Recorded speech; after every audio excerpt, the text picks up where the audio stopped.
मैंने इसको इस तरह से बनाया है कि converting GDP into factors of production. सबसे पहली बात यह है कि जीडीपी जो अगर आप देखते हो तो ये आपका है यहाँ पे 220।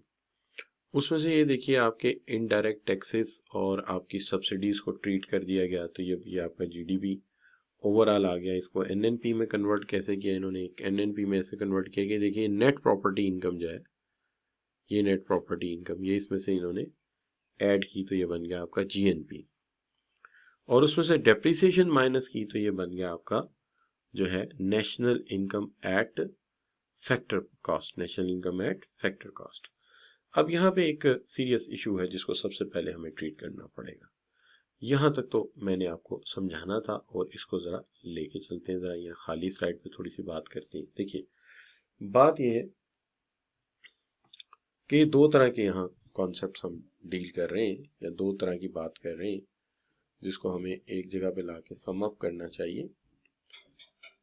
देखिए एक है जो जीडीपी हमने अभी कैलकुलेट किया, जो जीडीपी अभी आपने कैलकुलेट किया, इस जीडीपी को आप कहते हैं GDP at market price, GDP at market price.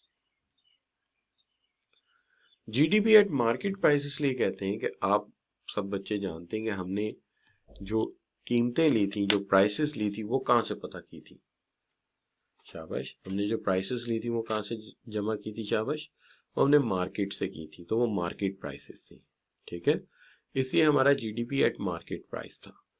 अगर हमें अपने जीडीपी को कन्वर्ट करना है जीडीपी एट फैक्टर प्राइस में, कन्वर्ट करना है जीडीपी एट फैक्टर प्राइस में, तो इसका एक फार्मूला है, जीडीपी एट फैक्टर प्राइस। अगर इसको कन्वर्ट करना है तो इसका एक फार्मूला है, और फार्मूला ये है कि जीडीपी में से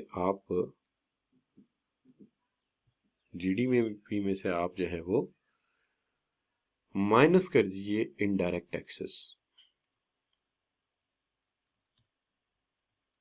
माइनस कर दीजिए और सब्सिडीज इसके अंदर ऐड कर दीजिए। तो ये दोनों चीजें इसके अंदर अगर आप ट्रीट कर दें तो ये कन्वर्ट हो जाएगा जीडीपी एट मार्केट प्राइस। ये बन गया जी, sorry market GDP at factor price, तो फैक्टर प्राइस में कन्वर्ट हो जाएगा। अब सबसे पहली बात तो ये है कि ये ऐसे क्यों हुआ। आपके ज़हन में सवाल तो पैदा होगा कि क्यों हुआ, कि सर सिंपल सी बात कह रहे हैं कि जीडीपी में से इनडायरेक्ट टैक्सेस माइनस कर दो, सब्सिडीज ऐड कर दो, तो ये जीडीपी एट फैक्टर कॉस्ट बन जाएगा। क्यों बनेगा? सवाल तो ये है, क्वेश्चन तो ये है, क्वेश्चन तो अपनी जगह बिल्कुल वैलिड है कि आप क्या करें, आप जीडीपी पकड़ें, जीडीपी लें अपना एट मार्केट प्राइस, ठीक है जी, और मार्केट प्राइस जीडीपी में से आप माइनस करें इनडायरेक्ट टैक्सेस और ऐड कर दें सब्सिडीज, तो ये बन जाएगा GDP at factor price.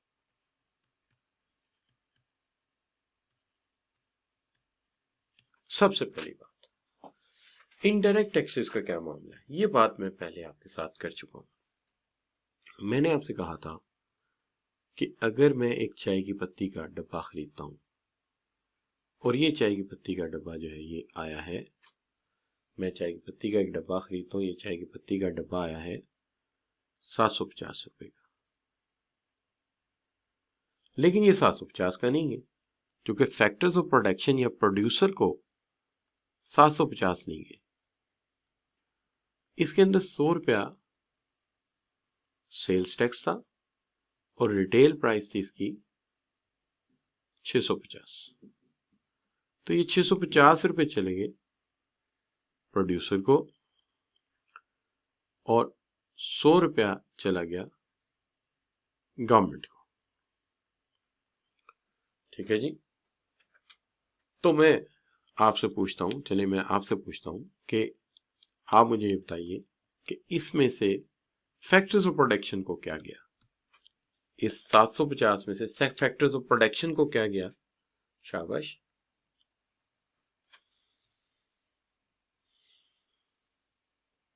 Ji, factor of production को गया 650 और हुकूमत को क्या गया? गवर्नमेंट को क्या गया?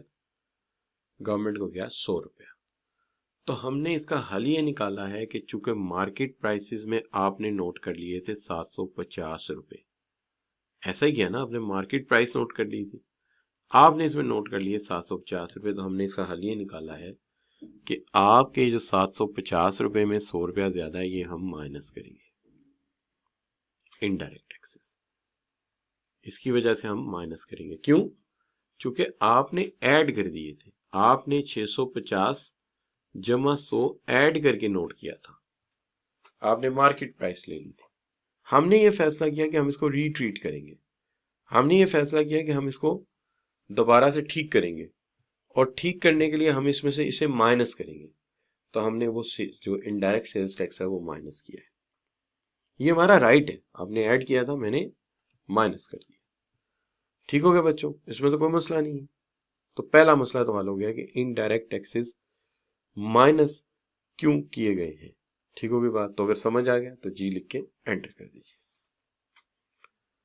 ठीक हो गया बच्चों? सवेरा बेटी उसका, ठीक है। तो यहां पे ये मसला क्लियर हो गया कि हम क्यों माइनस कर रहे हैं, चूंकि ये वहां ऐड हो गया था, जब आपने टोटल लिया था प्राइसेस का तो ये वहां पे ऐड हो गया था। अब जो दूसरी तरफ मसला है वो ये है कि आपने एक जो है मसला हल कर दिया कि ये चला गया प्रोड्यूसर के पास, तो ये हमने नोट करना था, लेकिन आपने 700 किया तो हमने ये माइनस कर दिया। लेकिन दूसरी तरफ एक इशू है, वो इशू ये है कि बड़े अरसे से जो है हमारी हुकूमत नोट कर रही थी कि एक किसान जो है बड़ा ढीला पड़ा हुआ है। उन्होंने किसान से पूछा कि भाई तुम ढीले क्यों पड़े हुए हो और आजकल तुम खाद भी नहीं डाल रहे। तो किसान कहता है जी आपने खाद बड़ी महंगी होगी, मैं तो नहीं डाल सकता। हुकूमत को फौरन फिक्र हुई कि अगर वीट खराब हो जाएगी, अगर इसने खाद ना डाली तो क्या किया जाए। तो हुकूमत पूछती है कि यार तुम्हारा क्या मसला है, तुम क्यों नहीं डाल रहे। कहता है जी बोरी महंगी पड़ी। वो जाके प्रोड्यूसर से पूछते हैं कि बोरी कितने की है। वो कहता है जी बोरी है 800 रुपए की, 8000 रुपए की, मैं इससे कम में ये पैक नहीं दे सकता, मैं इससे कम में ये पैक नहीं दे सकता, किसी सूरत नहीं दे सकता। तो हमारे लिए परेशानी हो गई, भाई इससे कम में ये नहीं देगा तो हमारा गुजारा कैसे होएगा। टेंशन वाली बात है ना। हमने किसान से पूछा तुम कितने में लोगे। किसान कहता है जी मैं 5000 से ज्यादा महंगी बोरी नहीं ले सकता, मेरे तो हालात पहले ही खराब है। तो रियासत कहती है अच्छा चलो तुम ऐसा करो, तुम 5000 की बोरी मार्केट में तुम्हें मिल जाएगी, और जाके प्रोड्यूसर से कहा कि तुम्हें मार्केट प्राइस जो है वो 5000 ही रखनी। तो प्रोड्यूसर नहीं माना, तो हुकूमत ने कहा कि जितने पैक बिकेंगे उस पर 3000 रुपया हम दे देंगे, जितने पैक बिकेंगे उस पर 3000 हम दे देंगे। तो ये होगी सब्सिडी। हुकूमत ने दोनों के दरमियान एक माहिदा कर लिया कि काश्तकार से कहा तुम्हें हम बोरी 5000 की ही देंगे, और प्रोड्यूसर से कहा तुम 8000 की ही लेना, तुम्हारी जितनी बोरियां बिकेंगी उस पर 3000 रुपया हम एज अ सब्सिडी दे देंगे तुम्हें। तो ये होती है बच्चों सब्सिडी, ये होती है क्या? सब्सिडी। लेकिन अब मसला ये है कि सब्सिडी तो समझ आ गई, क्या ख्याल है कि 3000 रुपया गवर्नमेंट ने दे दिया, किसान को 5000 की बोरी मिल गई, 3000 रुपया हुकूमत ने दे दिया, फैक्ट्री भी खुश के उसे 8000 मिल रहा है, किसान भी खुश के उसे 5000 मिल रहा है। लेकिन आप लोगों ने फिर गलती कर दी। गलती ये की कि आपसे कहा था जीडीपी कैलकुलेट करो, आप मार्केट गए, मार्केट से पूछा हाँ जी खाद की बोरी कितने की है, 5000 की, आपने जाके 5000 जमा कर दिए, जबकि खाद की बोरी 5000 की थी। 5000 तो उसकी मार्केट प्राइस थी, हकीकी प्राइस क्या थी? फैक्टर ऑफ प्रोडक्शन को क्या जा रहा था? प्रोड्यूसर को क्या जा रहा था? प्रोड्यूसर को तो 8000 जा रहा था। अब क्या करें? अब जो चीज आपने शामिल नहीं की उसका क्या करें? उसको माइनस करें कि ऐड करें? शाबाश, जो आपने ऐड नहीं की उसको क्या करेंगे? उसको ऐड करना पड़ेगा। पहले आपने इनडायरेक्ट टैक्स ऐड कर दिया था, वो माइनस करना पड़ा, वो उसमें नहीं था। अब आपने ये ऐड नहीं किया तो ये ऐड करना पड़ेगा। तो इसलिए भाई मैंने यहाँ पे जो है इस पर्टिकुलर डिस्कशन में सब्सिडीज को ऐड किया है। तो अब आपको ऐड करने पे कोई एतराज नहीं होना चाहिए। तो कंक्लूजन ये हुआ कि जीडीपी में से इनडायरेक्ट टैक्सेस माइनस कर दो, सब्सिडीज जो है वो ऐड कर दो, तो तुम्हारा जीडीपी एट फैक्टर कॉस्ट बन जाएगा। जीडीपी एट फैक्टर कॉस्ट बन जाएगा। अब मेरी स्लाइड आपको समझ आ जाएगी क्या, कि देखिए ये जीडीपी कौन से वाला था, ये जीडीपी था एट फैक्टर कॉस्ट। हमें बनाना था, sorry, GDP at market price, ये था जीडीपी एट मार्केट प्राइस। ठीक है, फिर बोल दिया गलत ना, मार्केट प्राइस। हमें करना था इसे क्या, फैक्टर प्राइस। तो हमने क्या किया, हमने इसमें से इनडायरेक्ट टैक्सेस जो थे वो माइनस कर दिए और सब्सिडीज इसके अंदर ऐड कर दी, तो ये बन गया जीडीपी एट फैक्टर कॉस्ट। और जब इसके अंदर से नेट प्रॉपर्टी इनकम जो है वो ऐड हुई, तो ये बन गया जीएनपी। और जब इसके अंदर से डेप्रिसिएशन जो है वो माइनस की, तो ये बन गया एनएनपी। ये बन गया एनएनपी। इस तरह करके हमने इसे ट्रीट कर दिया। लेकिन ये टेबल कहीं मिल गया है एग्जामिनर को, एग्जामिनर के हत्थे चढ़ गया है टेबल। उसने क्या किया, इसका सवाल बना दिया और सवाल बना के बच्चों को दे दिया। बच्चे बड़े परेशान हुए कुछ, लेकिन बाद बच्चों ने उसे बड़ा अच्छा हल किया। उसके बाद सवाल ये आ गया जी, उसने हमें कुछ मालूमात दे दी। उसने कहा जी डोमेस्टिक कंजम्पशन इतनी है, टैक्सेस सबसे एक्सपेंडिचर इतने हैं, गवर्नमेंट एक्सपेंडिचर इतने हैं, कैपिटल फॉर्मेशन ये रही, और एक्सपोर्ट इतने की है, इंपोर्ट इतने की है, सब्सिडीज इतने की है, net property income from abroad ये है, और कैपिटल डेप्रिसिएशन ये है। तो तुम ऐसा करोगे, मुझे जीडीपी कैलकुलेट करके दो, दो तरीकों से, एक करके दो मार्केट प्राइस पे और एक करके दो फैक्टर कॉस्ट पे। ठीक है, और नंबर भी तगड़े दिए उसने, नंबर दिए 3+2+2 यानी 7 नंबर दिए। आसान सा सवाल है, कोई मुश्किल काम ही नहीं। क्या जी, कि हमें यहाँ पे निकालना है इस सवाल में जीडीपी। ठीक है जी, तो चले पहले जीडीपी एट मार्केट प्राइस निकालते हैं। सबसे पहले क्या जी, हमें करना है C+I+G। तो लिखते हैं जी, यहाँ पे जो हेड्स लिखते हैं अखराजात के अपने, तो हेड्स लिखते हैं। सबसे पहले तो देखते हैं कि यहाँ पे क्या दिया हुआ है। यहाँ पे ना डोमेस्टिक कंजम्पशन लिखते हैं जी, डोमेस्टिक कंजम्पशन, डोमेस्टिक कंजम्पशन लिख लेते हैं, डोमेस्टिक कंजम्पशन। तो ये आ गई डोमेस्टिक कंजम्पशन। डोमेस्टिक कंजम्पशन कितनी है जी, डोमेस्टिक कंजम्पशन यहाँ लिखी हुई है इन्होंने, ये है 2,30,000 बिलियन, 2,30,000 बिलियन, इतना ही, 2,30,000 बिलियन। ठीक है, अच्छा दूसरी चीज है इसके अंदर, तो ये आ गया आपका, सॉरी ये आ गया आपका, ये आ गया आपका सी। अब चाहिए आई। आई इसके अंदर कौन सा है, आई है ये कैपिटल फॉर्मेशन। इन्वेस्टमेंट का दूसरा नाम कैपिटल फॉर्मेशन, जो इन्वेस्टमेंट करने से मशीनों की मिकदार बढ़ती है, टूल्स की मिकदार बढ़ती है, और वो दिया हुआ है 58650। तो ये आ गया आपकी कैपिटल फॉर्मेशन। तो कैपिटल फॉर्मेशन हो गई आपकी आई, तो ये बन गया आपका 58650। ठीक है जी, 58650। तो ये आ गया जी। अच्छा 4 है ना, बस ठीक है। अच्छा, अब उसके बाद आ गया आपका गवर्नमेंट एक्सपेंडिचर। गवर्नमेंट एक्सपेंडिचर ये लिखा हुआ 51750। तो यहां लिख देते हैं गवर्नमेंट एक्सपेंडिचर। तो गवर्नमेंट एक्सपेंडिचर जी आ गया। ठीक है जी, तो हमने लिखना था C+I+G+X-M, ये करना है हमने। तो जनाब गवर्नमेंट एक्सपेंडिचर मैंने नोट किया था 51750, ये हो गया। अब हमें चाहिए क्या, तीन चीजें हो गई। अब X-M आ जाए, ये आ जाए तो मसला हल हो गया। तो सबसे पहले देखते हैं इसके अंदर एक्सपोर्ट गिवन है जी, बिल्कुल गिवन है, ये एक्सपोर्ट है। तो इसके अंदर एक्सपोर्ट कितनी है, एक्सपोर्ट्स है X, और वो है आपकी 80500। उसके बाद है आपकी इंपोर्ट, इंपोर्ट भी साथ ही दी हुई है, लेकिन इंपोर्ट पॉजिटिव नहीं होंगी, इंपोर्ट माइनस करेंगे उसमें से हम, क्योंकि इंपोर्ट बिल होता है हमेशा। तो इंपोर्ट माइनस कर देंगे, तो इंपोर्ट होंगी आपकी 74750 ब्रैकेट। तो ये आ जाएंगे बच्चों, आपकी ओवरऑल वैल्यू आ जाएगी 346,150। ये बन गया आपका जीडीपी एट, जीडीपी एट क्या है शाबाश, जीडीपी एट क्या होगा, ये जीडीपी एट क्या है शाबाश, मार्केट प्राइस। चले अब इसे कन्वर्ट करें आप किसमें, फैक्टर प्राइस में। फैक्टर प्राइस के लिए हमें क्या चाहिए, फैक्टर प्राइस में हमें एक तो टैक्सेस आ जाए, टैक्सेस ऑन एक्सपेंडिचर। ये taxes on expenditure, indirect tax और सेल्स टैक्स एक ही चीज है। खर्चा करने पे टैक्स, तो खर्चा करने पे टैक्स क्या कहलाता है, सेल्स टैक्स। तो आप सब बच्चे जानते हैं कि जो टैक्सेस हैं हमें माइनस करने, चूंकि गलती से ऐड हो गए थे, तो हम कहेंगे टैक्सेस ऑन एक्सपेंडिचर, और ये है आपके 69,000, लेकिन ये माइनस होंगे चूंकि ये ऐड हो गए थे गलती से। और सब्सिडीज है, सब्सिडीज है वो ऐड नहीं हुई थी, लिहाजा वो ऐड हो जाएंगी, ये रही सब्सिडीज। तो ये भी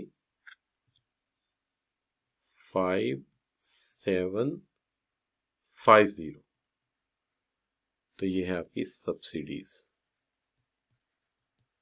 तो ये बन गया आपका जीडीपी एट फैक्टर कॉस्ट। तो ये फैक्टर कॉस्ट आ गया, इसमें से इसे ट्रीट कर देते हैं, ये बन जाएगा 2, आपने क्या निकाला है दिखाना जरा, बिल्कुल सही है 282900। ये आ गया आपका जीडीपी एट फैक्टर कॉस्ट, ये आ गया जी। अब जहां तक सवाल है हमारा इसके अंदर, जिस चीज को हम जेरे बहस ला रहे थे, वो ये है कि ये तो हमारा सिर्फ एक पार्ट हल हुआ है ना, ये वाला, दिस वन। अभी हमने सिर्फ 3 नंबर लिए, अभी 2 नंबर 1 बाकी है, 2 नंबर 1 हमारे बाकी है, 2 मार्क्स के अभी हमारे 2 सवाल इसमें बाकी। लिहाजा कोई ये समझे कि जनाब काम डन हो गया, नहीं नहीं, काम नहीं डन हुआ, काम तो भी डन करना है, हमने अभी डन नहीं हुआ, अभी डन करना है। अब बात यह है कि आप सब बच्चे जानते हैं कि जीडीपी को जीएनपी में कन्वर्ट हम कैसे करते हैं। तो जीडीपी को जीएनपी में कन्वर्ट करने के लिए हम सबसे पहला काम तो ये करेंगे कि इसमें से जो net property income from abroad है वो माइनस कर देंगे, यानी जो, क्योंकि ये तो हमें दोनों को ट्रीट करके देता है ना, इनकम आउटफ्लो और इनफ्लो दोनों को ट्रीट करके हमेशा देता है, और हमेशा देता है net property income from abroad, और वो है हमारा 4750। तो अगर ऐसा ही है तो चलिए हम लेते हैं जीडीपी, वहां से जीडीपी उठाते हैं, वहां से जीडीपी एट फैक्टर कॉस्ट उठाते हैं ना पहले, चूंकि हमसे दोनों मांगे गए तो हम फैक्टर कॉस्ट वहां से ऐसे ही ले आते हैं। तो फैक्टर कॉस्ट पिछली स्लाइड पे दिया हुआ, वहां से देख के ले आते हैं इधर। तो फैक्टर कॉस्ट है 346,150। अब वहां से हम ले आते हैं इसका जो है जी, यू कैन से इसमें से नेट प्रॉपर्टी इनकम देख लेते हैं। तो नेट प्रॉपर्टी इनकम है आपकी 4750। तो 4750 ये है हमारी नेट प्रॉपर्टी इनकम। क्योंकि ये ट्रीट होके आई है, पॉजिटिव है तो पॉजिटिव ट्रीट हो जाएगी, ठीक है जी। अगर नेगेटिव होती तो नेगेटिव साइन साथ ही लेके आती, लेकिन उसे नेट प्रॉपर्टी इनकम पॉजिटिव दी है, तो क्योंकि नेट है तो नेट का मतलब नेट ही होता है, ठीक है जी। तो ये हो गया 650।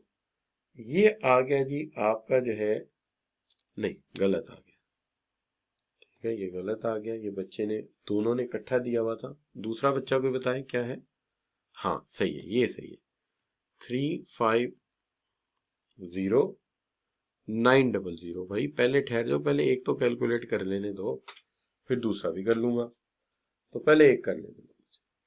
अच्छा, तो ये आ गया बच्चों जीएनपी, जीएनपी नहीं, फैक्टर कॉस्ट नहीं, ये तो वहां से लाया था मैं, ये तो मार्केट प्राइस है, मार्केट प्राइस। तो ये मेरा जीएनपी एट मार्केट प्राइस है, ये निकला है जीएनपी एट मार्केट प्राइस। तो ये मार्केट प्राइस ही मैं वहां से लाया था उठा के। अच्छा, अब वहां से मैं उठा के जो है वो जीएनपी एट फैक्टर कॉस्ट भी उधर से देख लेता हूँ।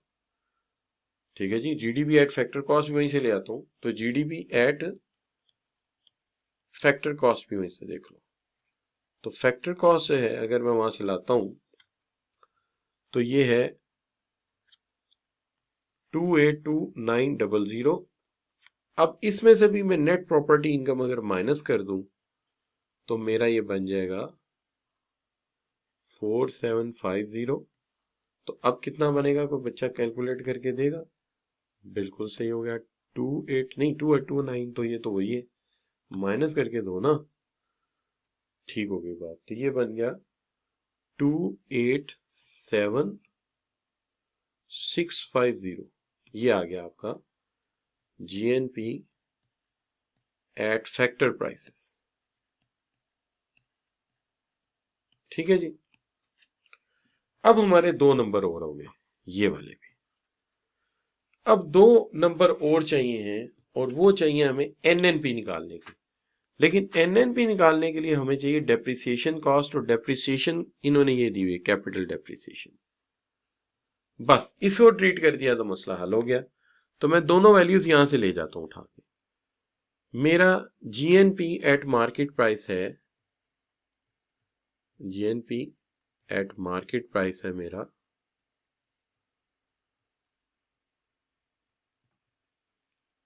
कितना है,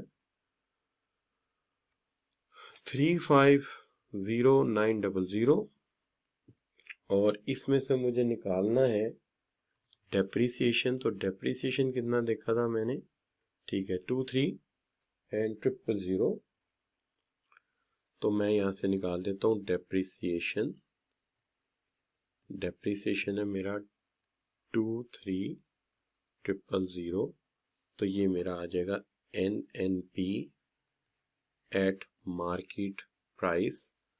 तो बच्चे किसी ने निकाला होगा, तो ये आ गया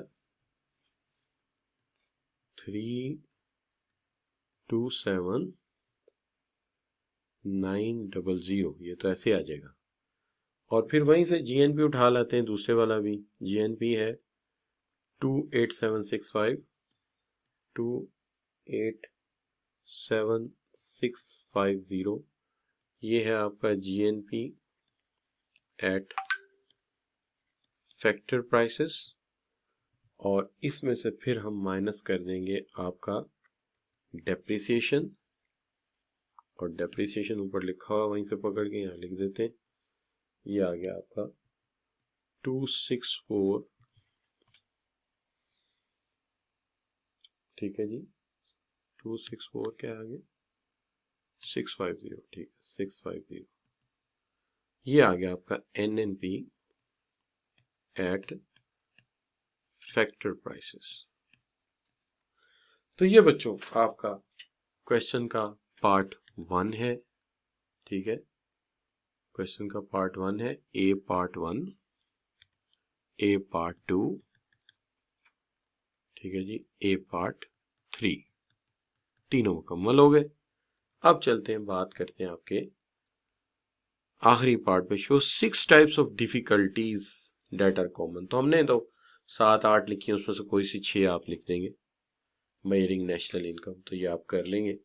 तो इसमें भी उसने कहा आइडेंटिफाई, आइडेंटिफाई का मतलब है हेडिंग चूज करके 6 लिख दो कोई से, तो आपको 3 नंबर इसके मिल जाएंगे। इस तरह 10 नंबर का पूरा सवाल है, और इसमें से नंबर लूज नहीं होने चाहिए। ठीक है जी। तो ये बच्चों हमने इसको कैलकुलेट कर लिया। क्या कहते हैं बच्चे, क्लियर है ये सारा? जी बच्चों, कर लेंगे आइंदा, अगर ये सवाल पेपर में आ जाए तो टैकल कर लेंगे इसको। गुड हो गया जी। अच्छा बच्चों, अब छोटी सी बात कर लेते हैं। देखिए, एग्जामिनर का ये कहना है, ये एग्जामिनर का सोल्यूशन है, ये भी मैं साथ भेज देता हूँ आपको, ताकि आपको पता लग जाए एग्जामिनर ने कैसे सॉल्व किया हुआ है। ये एग्जामिनर के कमेंट है। In this question candidate were required to compute GDP, GNP and NNP at market price as well as factor price. The overall performance was quite poor. बहुत बुरी परफॉर्मेंस रही, बहुत बुरी परफॉर्मेंस रही. Only a few students were able to give the fully correct answer. However, because of relatively lenient marking, फिर ये होगा ना, हेड एग्जामिनर ने कहा होगा कि यार शायद कुछ ज्यादा ही मुश्किल लग गया, सारों ने गलत कर दिया, तो फिर उन्होंने लीनियंट मार्किंग कर दी। तो लीनियंट मार्किंग में उन्होंने बड़ी रियायत की, of the student were able to secure some mark, तो फिर थोड़े थोड़े मार्क्स सबको मिल गए, वरना इतने मार्क्स भी नहीं मिलने थे।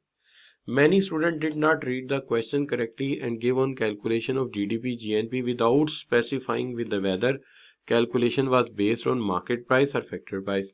बहुत सारे बच्चों ने देखा ही नहीं कि मार्केट प्राइस पे कैलकुलेट करना था या फैक्टर प्राइस पे कैलकुलेट करना था, उन्होंने वैसे ही धड़ाधड़ हल कर दिया। Some of the student did not show any working, बाद बच्चों ने ये किया कि काम जुबानी करके सिर्फ आंसर लिख दिए। तो जब मैंने कहा था ना, मैंने पहली क्लास में कहा था कि जब कोई बंदा कहता है कंप्यूट, ठीक है ना, जब कोई बंदा कहता है कंप्यूट और जब कोई बंदा कहता है, तो कंप्यूट का मतलब ये होता है कि स्टेप्स करके दिखाओ, मुकम्मल स्टेप्स करके दिखाओ। उसने ये नहीं कहा गिव आंसर, उसने आंसर नहीं मांगा, उसने कहा कंप्यूट। तो कंप्यूट का मतलब ये स्टेप सारे करके दिखाओ। तो डायरेक्ट आंसर नहीं लिखते, तो उन्होंने डायरेक्ट आंसर लिख दिया, फाइनल फिगर दे दिए। जिसको उसने कहा, ये देखिए उसने कहा दे कुड, अच्छा बाकियों को फिर भी नंबर दिए, लेकिन जिन्होंने ये हरकत की they could not secure any mark, उनको कोई नंबर नहीं दिया, क्योंकि उन्होंने प्रोफेशनल गलती की है। तो जो प्रोफेशनल गलती करेगा प्रोफेशनल फील्ड में, उसे कोई नंबर नहीं मिलेगा। बेशक उनके आंसर ठीक थे, लेकिन उन्हें कोई नंबर नहीं मिला। नंबर उन्हीं को मिला जिन्होंने प्रोसेस किया, चाहे प्रोसेस गलत किया थोड़े नंबर मिल गए, लेकिन जिन्होंने डायरेक्ट आंसर लिखा उन्हें कोई नंबर नहीं मिला। लिहाजा जहन में रहे कि प्रोफेशनल गलती करने पे कोई नंबर नहीं मिला करेगा। ठीक हो गया बच्चों? तो ये है बेसिकली एग्जामिनर्स कमेंट्स। अच्छा, नेक्स्ट टाइम ये हुआ कि एग्जामिनर को लगा कि ये मैंने ज्यादा मुश्किल सवाल दे दिए, तो अगली दफा उसने सवाल थोड़ा आसान कर दिया। उसने 5 नंबर दे दिए ऑटम 18 में, और उसने कहा सिर्फ जीएनपी कैलकुलेट करो 2 जगह पे, एक मार्केट प्राइस पे और एक फैक्टर प्राइस पे। यानी सवाल का 33% हिस्सा या 40% हिस्सा स्किप कर दिया और इंफॉर्मेशन सारी वही दे दी कि शायद अब बच्चे सही करेंगे। तो फिर परफॉर्मेंस काफी बेहतर देखने में आई, क्योंकि उसकी वजह यह है कि फिर वो कहता है एवरेज परफॉर्मेंस वाज विटनेस, यानी पहले तो बिल्कुल ही नहीं थी, लेकिन इस दफा एवरेज परफॉर्मेंस आई है, यानी कोई आधे स्टूडेंट थे जिन्होंने कुछ किया है। फिर भी कहता है many student appeared confuse between GDP and GNP eight market price. बहुत सारे बच्चे इसमें कंफ्यूज थे कि जीडीपी और जीएनपी मार्केट प्राइस क्या होता है, वो फिर भी कंफ्यूज थे। तो ये एक मसला रहा उनके साथ। ठीक है जी, तो इसके अंदर ये इश्यूज बहरहाल प्रिवेल करते रहते हैं। और इससे मिलता जुलता सवाल फिर और थोड़ा सा मुख्तसर करके ऑटम 19 में भी आया, वो भी मैं आपको भेज रहा हूँ। ठीक है ना, और वो भी आप देख लीजिएगा, वो भी आप हल कर सकते हैं, ऐसा कोई बड़ा मसला नहीं है। तो ये मैं आप बच्चों को सेंड कर रहा हूँ, आपकी प्रैक्टिस भी हो जाएगी। अगर आपने टैली करना हुआ तो इनके मैंने सेशन नंबर दिए हुए हैं, वहाँ से आप इसको असेस कर लीजिएगा। तो यहाँ पे